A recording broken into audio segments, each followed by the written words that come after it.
Table ফ্যানের তারে তড়িৎদাহিত হয়ে হুগলির পান্ডুয়ায় মামা বাড়িতে বেড়াতে গিয়ে বিদ্যুৎ পৃষ্ঠ হয়ে মৃত্যু হয়েছে বছর 6-এর এক শিশুর। শিশু মৃত্যুর খবর প্রকাশ্যে আসতেই শোকের ছায়া নেমে আসে এলাকায়। স্থানীয় সূত্রের খবর, মৃত শিশুর নাম অরণ্য ভাদুলী।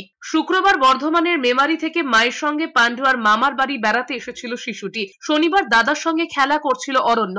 সেই সময় হঠাৎই কোনোভাবে টেবিল ফ্যানের তারে বিদ্যুৎ পৃষ্ঠ হয় ওই খুদে। তড়িঘড়ি তাকে পান্ডুয়া গ্রামীণ হাসপাতালে নিয়ে যাওয়া হলেও শেষ রক্ষা হয়নি। কর্তব্যরত চিকিৎসকরা তাকে মৃত বলে ঘোষণা করেন। বাচ্চাটা চান করতে যায়, সেই মুহূর্তে মা চান করছিল, বাচ্চাটা চলে আসে।